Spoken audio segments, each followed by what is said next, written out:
This is Akash Shukani and welcome to Samarpan Techno School Biology YouTube channel. તમે ભણી રહ્યા છો chapter number 2 સપુષ્પી વનસ્પતિમાં લિંગી પ્રજનન. આજે ભણીશું લેક્ચર નંબર 10.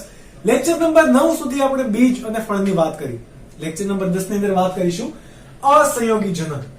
નીટ માટે પણ એટલો ઇમ્પોર્ટન્ટ ટોપિક અને ગુજરાત બોર્ડ માટે પણ 2 માર્ક્સ માટે મોસ્ટ આઈએમપી સવાલ કે અસંયોગી જનન વર્ણવો. બરાબર, નીટમાં એનસીઆરટી માં તમને બહુ ઓછું આપેલું છે, પણ આપણે નીટ સહિત આપણે ડિટેલમાં ભણીશું. તો let's begin without wasting time. અસંયોગી જનન કોને કહેવાશે? તો હમણાં આપણે વાત કરી હતી લાસ્ટ લેક્ચરની અંદર, લેક્ચર નંબર 9 માં, કે જે ફળનું નિર્માણ ફલન વગર થાય છે એ ફળને આપણે અફલિત ફળ કહેતા હતા. પરંતુ જે બીજનું નિર્માણ એટલે કે ફલન વગર બીજના નિર્માણ ને શું કહેવાય? અસંયોગી જનન કહેવાશે. શું કહેવાય? અસંયોગી જનન. તો તમને એવું કહેવાય કે સર ફલન જ નથી થયું અને તો પણ બીજનું નિર્માણ થઈ ગયું. ઓકે, તો સર આને અલિંગી પ્રજનન નો કહેવાય? તો કે યસ, આ કાઇન્ડ ઓફ અલિંગી પ્રજનન છે. બરાબર, કેવું છે? અલિંગી પ્રજનન એટલે કે વનસ્પતિના પ્રજનનનો અલિંગી પ્રજનન છે કે જેમાં લિંગી પ્રજનનની નકલ કરવામાં આવે. શું? આ એક પ્રકારનું અલિંગી પ્રજનન જ છે. આમાં કોઈ જન્યુને એવું કે ભાગ નથી લેતું, છતાં આ પ્રજનનની તમે કોના જેવું છે? લિંગી પ્રજનનની નકલ કરે. નહીં તો અલિંગી પ્રજનન આપણને ખ્યાલ છે કે વનસ્પતિમાં કેવા કેવા પ્રકારે થાય. ઓકે, પરંતુ એના જેવું નથી. લિંગી પ્રજનન કાઇન્ડ ઓફ લિંગી પ્રજનન જેવું છે, પરંતુ જન્યુ નિર્માણ અહીંયા થતું નથી. નર જન્યુ કે માદા જન્યુ અહીંયા ભાગ લેશે નહીં, એટલે કે બંનેનું ફલન થશે નહીં. એટલા માટે અહીંયા આપણે એને અલિંગી પ્રજનન કીધું છે. રાઈટ? તો ચલો, આ અસંયોગી જનનને બીજું નામ તમારે આપવું હોય તો શું અપાય? એને કહેવાય એપોમિક્સિસ. એપોમિક્સિસ ઇંગ્લિશ નામ ઇમ્પોર્ટન્ટ છે. આ એપોમિક્સિસ નામનો શબ્દ કોણે આપેલો? તો વિન્કલર. વિન્કલરે શબ્દ આપ્યો. કયો?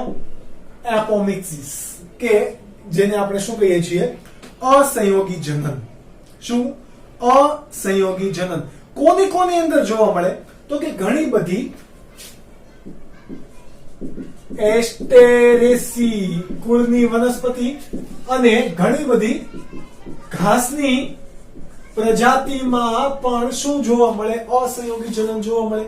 ચલો, અસંયોગી જનન પામતી વનસ્પતિને કેવી વનસ્પતિ કહેવાશે? અસંયોગી જનન વનસ્પતિ અથવા તો એપોમિક્ટિક વનસ્પતિ. શું કહેવાય?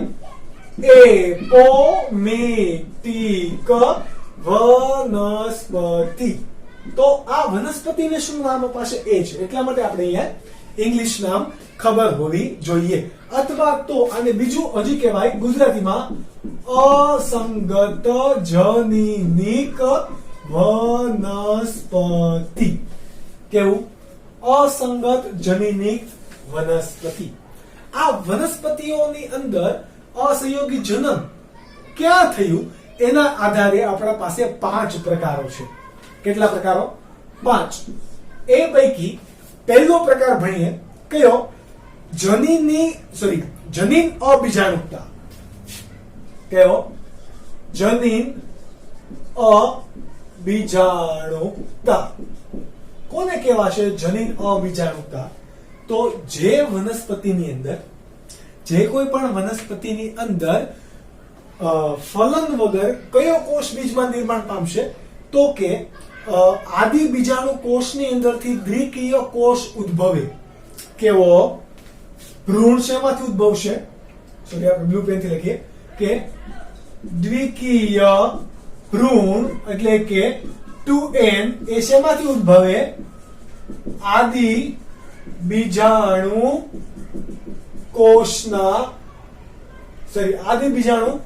કોષમાંથી. આદિ બીજાણુ કોષ એટલે કે કોણ? આપણી પાસે જે એમએમસી હતો, મહાબીજાણુ માતૃકોષ, બરાબર, એ જે પ્રાથમિક પ્રકારનો હોય ત્યારે, એટલે કે હજી ભ્રૂણપુટનું નિર્માણ થયું જ નથી, અંડકની અંદર ભ્રૂણપુટનું નિર્માણ થયું જ નથી, એ અવસ્થાએથી જ જો આ એમએમસી કોષ, એટલે કે આપણે એને મહાબીજાણુ માતૃકોષ કીધો હતો, પરંતુ એ બીજાણુ કોષનો પણ પ્રાથમિક કોષ એટલે કે કોણ, આદિ બીજાણુ કોષ, એ જો ડાયરેક્ટ ભ્રૂણની અંદર નિર્માણ પામતો હોય તો એને શું કહેવાય? જનીન અબીજાણુકતા, કારણ કે પોતે ખુદ તો બીજાણુ છે નહીં જ. બીજું છે એને શું કહેવાય? દૈહિક અબીજાણુકતા. બીજો પ્રકાર કયો પ્રકાર? દૈહિક અબીજાણુકતા. કોને કહેશો તમે દૈહિક અબીજાણુકતા? તો કે પ્રદેહ કે અંડાકવરણો હોય, અંડાવરણો, એમાંથી કોઈ પણ દ્વિકીય ભ્રૂણ ઉદ્ભવે. શામાંથી? પ્રદેહ કે અંડાવરણો માંથી દ્વિકીય ભ્રૂણ. ફલન નથી થયું, ફલન થયું છે નહીં, ડાયરેક્ટ અંડાવરણો હતા, અંતઃ અને બાહ્ય, એ અથવા તો એની અંદર ખોરાક સંગ્રહી કોષ આવેલા હોય છે, પ્રદેહ કહેવાય છે, એમાંથી જ ડાયરેક્ટ ભ્રૂણનું નિર્માણ થઈ જાય તો એ બંને કોષો કેવા છે? દૈહિક કોષો છે. તો એને કેવા કીધા? દૈહિક અબીજાણુકતા. જ્યારે આ બીજાણુ કોષ કેવો છે? જનીનિક કોષ છે, એટલે કે જન્યુ કોષ ટાઈપ છે, એટલા માટે એને જનીન અબીજાણુકતા કીધી. સમજ પડી? આ બંને કોષો કેવી અવસ્થામાં છે? આ પ્રદેહ પણ કેવો હોય? દ્વિકીય હશે. અંડાકાવરણો હોય એ પણ કેવા હશે? દ્વિકીય હશે. આદિ બીજાણુ કોષ હોય એ પણ કેવો હશે? દ્વિકીય હશે. યાદ રાખજો, કેવા હશે? દ્વિકીય. ત્રીજો પ્રકાર છે આપણો બીજાણુ જનનકીય કલિકા. કેવો? ત્રીજો પ્રકાર બીજાણુ જનનકીય કલિકા. આ બીજાણુ જનનકીય કલિકા એટલે કે નિર્માણ અહીંયા ક્યાંથી થશે? તો કે ભ્રૂણનો વિકાસ અંડકના કોઈ પણ દ્વિકીય કોષમાંથી થાય, પરંતુ પ્રદેહ કે અંડાકાવરણો સિવાય. એટલે કે નિર્માણ ક્યાંથી થશે? અંડકના દ્વિકીય કોષમાંથી જો કોઈ પણ ભ્રૂણનું નિર્માણ થાય, શાનું? ભ્રૂણનું નિર્માણ થતું હોય તો એને શું કહેવાય? બીજાણુ જનનકીય કલિકા. સિવાય કે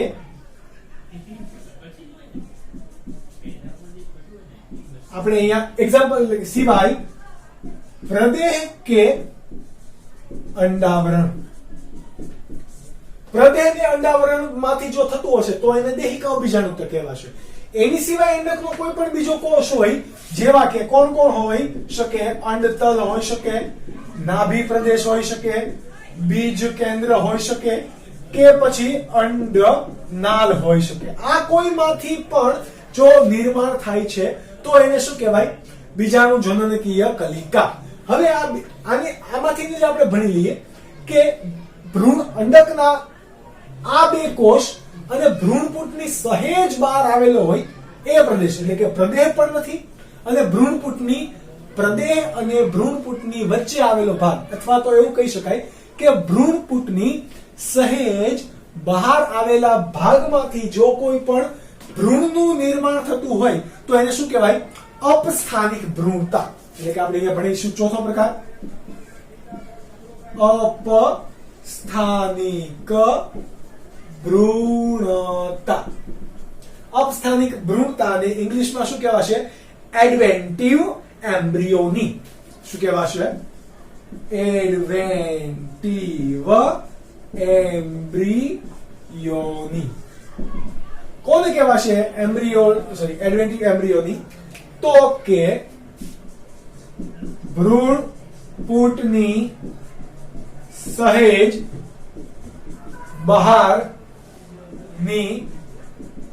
બાજુએ આવેલ દ્વિકીય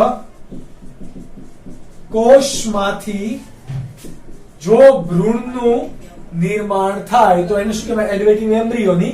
કોની અંદર આવું જોવા મળે? તો કે સાઇટ્રસ ફળોની અંદર. સાઇટ્રસ ફળો એટલે કે લીંબુ, નારંગી વડે વગેરે વગેરે. સાઇટ્રસ ફળો, ત્યારબાદ કેરી છે, તો કેરીની અંદર પણ ઘણીવાર આ પ્રકારે અસંયોગી જનન જોવા મળી શકે. યાદ રાખવું તમારે, સાઇટ્રસ અને કેરી. ત્યારબાદ આ બધાની અંદર જન્યુ ભ્રૂણ જેમાંથી બન્યો એ કેવા હતા? જુઓ, અહીંયા પણ દ્વિકીય, આ બધા પણ કેવા? દ્વિકીય. આ પણ દ્વિકીય, આ બધા દ્વિકીય છે. હવે આપણે એ પ્રકારો ભણીશું કે જે એકકીય કોષો છે એમાંથી નિર્માણ પામે છે ભ્રૂણ. એટલે કે ભ્રૂણ પણ કેવું બને છે? અહીંયા આપણું એકકીય બને છે. તો એના વિશે વાત કરીએ. એટલે કે પ્રકાર આપણે ભણીએ. પ્રકાર નંબર 5 કયો છે? તો કે એકકીય અસંયોગી જનન. કયો? 5મો પ્રકાર. યાદ રાખજો, એકકીય અસંયોગી જનન. આ બધાની અંદર કોષો કેવા હતા? દ્વિકીય. હવે આપણે 5મો અને 6થો પ્રકાર ભણીશું તો એના જેમાંથી પણ ભ્રૂણ બને છે એ કેવા કોષો હશે? એકકીય. ઓકે, તો એકકીય અસંયોગી જનન કોનામાંથી થાય છે? તો સામાન્ય રીતે અંડકોષમાંથી જ. અંડકોષ કેવો હતો? સહાયક કોષોની વચ્ચે.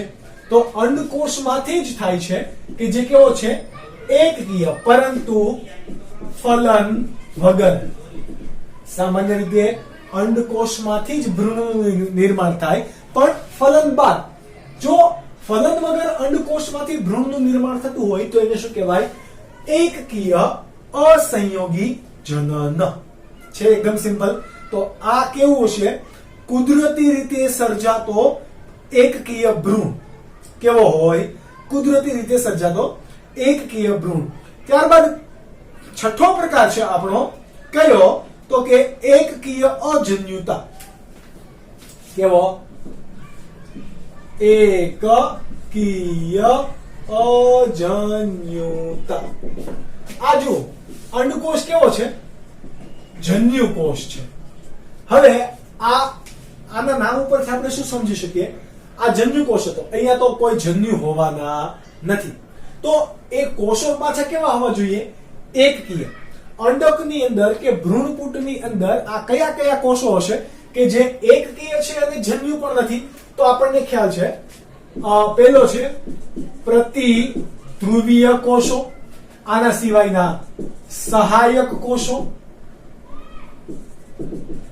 બંને ક્યાં આવેલા હોય? ભ્રૂણપૂટની અંદર. બંને કેવા છે? એકકીય. તો પ્રતિધ્રુવીય કોષ કે સહાયક કોષોમાંથી જો ભ્રૂણનું નિર્માણ થતું હોય તો એને શું કહેવાય? એકકીય અજન્યુતા. શું કહેવાય?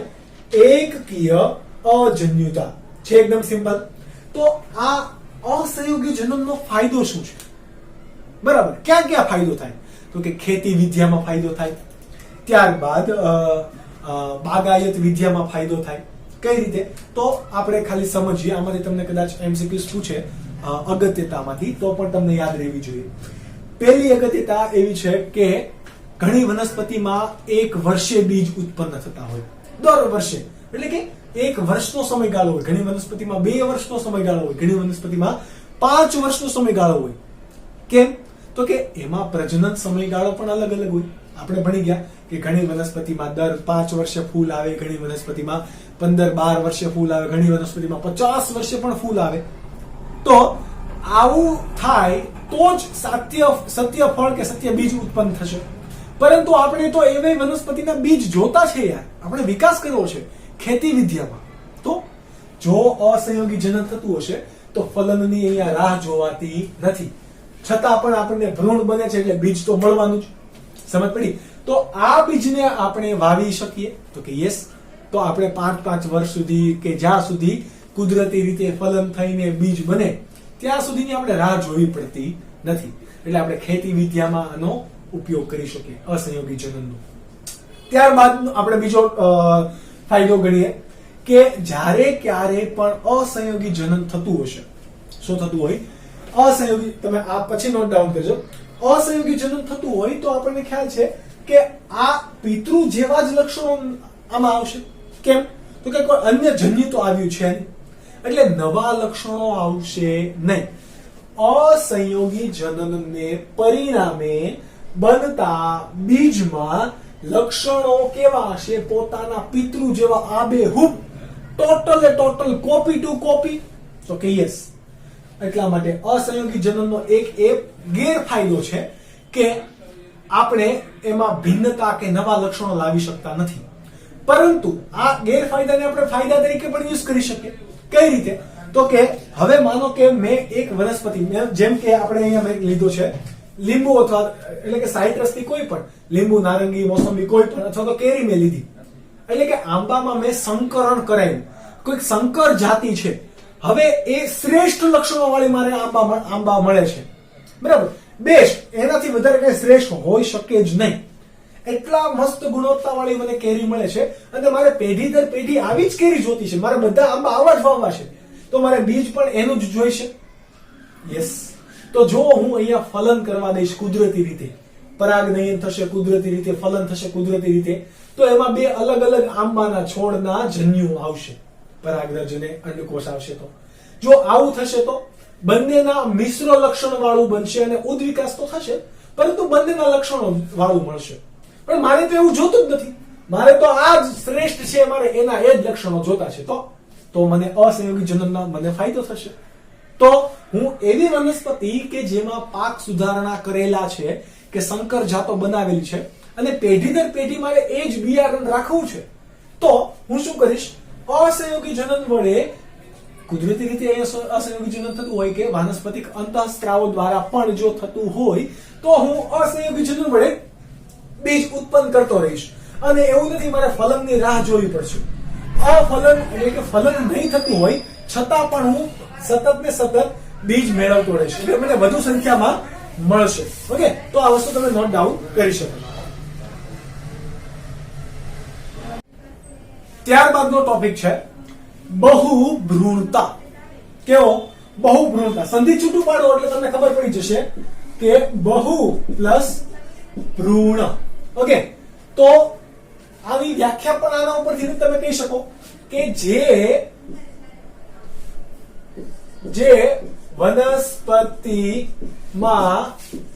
એક કરતા, અથવા તો જે વનસ્પતિના પુષ્પમાં એક કરતા અથવા તો એક બીજાશયની અંદર એક કરતા વધારે ભ્રૂણની હાજરી ને આપણે સામાન્ય રીતે શું કહેતા હોઈએ? બહુભ્રૂણતા. શું કહેવાય?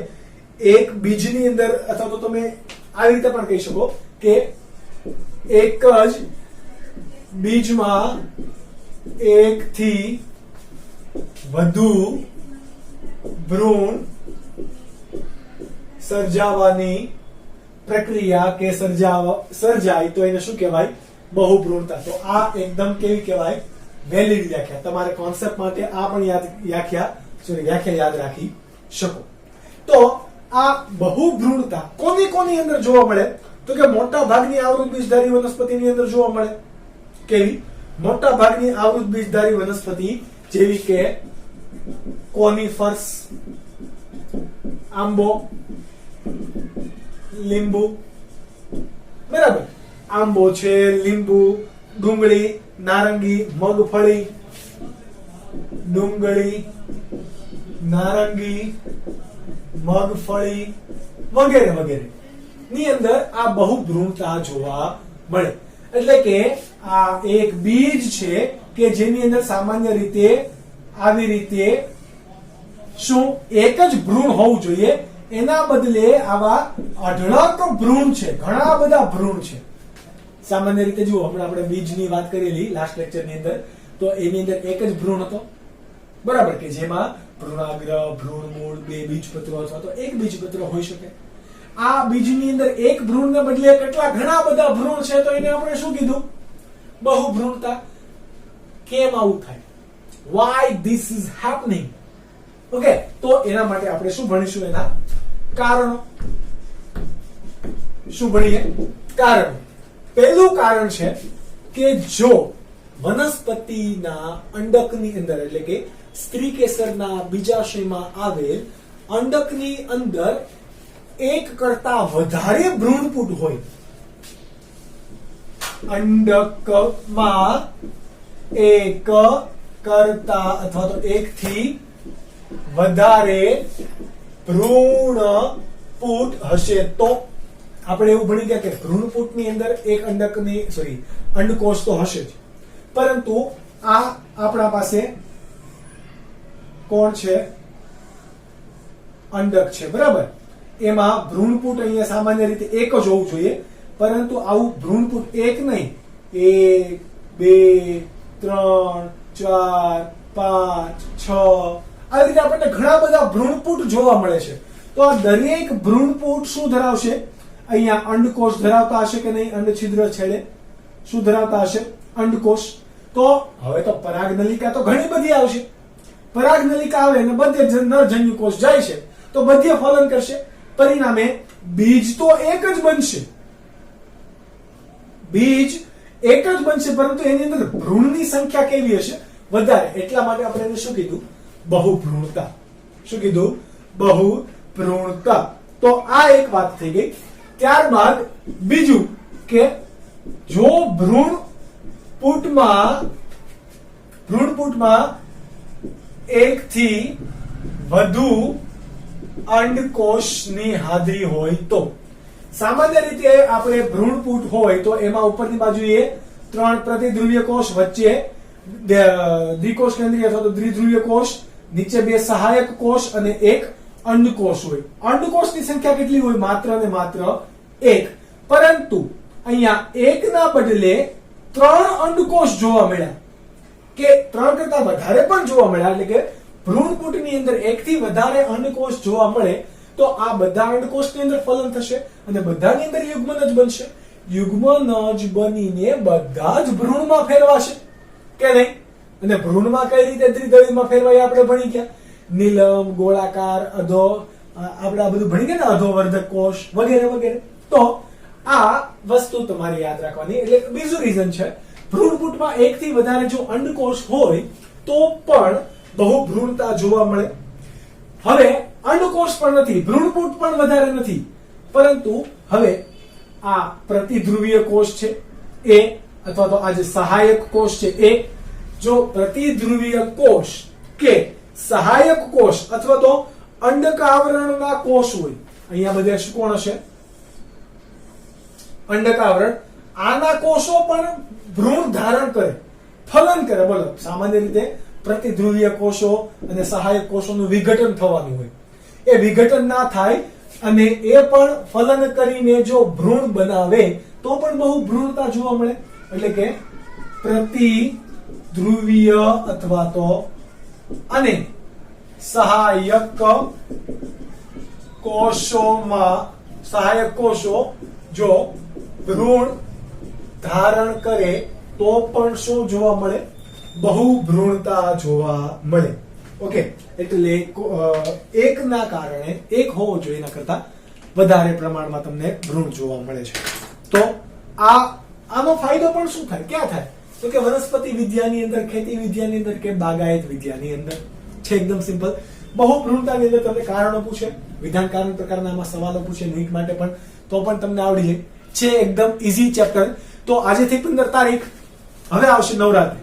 તો નવરાત્રી માટે તમે જ્યાં સુધી નવરાત્રીના માહોલમાં હોય, આ વખતે તો તમારે કઈ બહાર જવાનું છે નહીં, જ્યાં સુધી, બીકોઝ તમે આ 2020 નું વર્ષ ચાલી રહ્યું છે, જ્યારે લેક્ચર બની રહ્યો છે ત્યારે, તો આ દરમિયાન ચાલી રહ્યું છે એજ્યુકેશનની અંદર લોકડાઉન ચાલે છે. તો તમારે પણ ક્યાંય નવરાત્રી માટે જવું નહીં અને આપણે હવે મસ્ત, તમને પણ મજા આવશે. તમે 2-5 વખત એવું ચેપ્ટર લેક્ચરના વિડીયો જોશો. એવું ચેપ્ટર આપણે ચાલુ કરીશું તમારા બધાનું ફેવરિટ, અને જ્યારથી તમે 11મા ધોરણમાં એડમિશન લીધેલું છે ત્યારથી જે ચેપ્ટરની રાહ જોઈ રહ્યા છો એવા બે ચેપ્ટર એટલે કે મનુષ્યની અંદર પ્રજનન અને પ્રાજનનિક સ્વાસ્થ્ય, ચેપ્ટર નંબર 3 અને 4 આના પછી આપણે ભણીશું.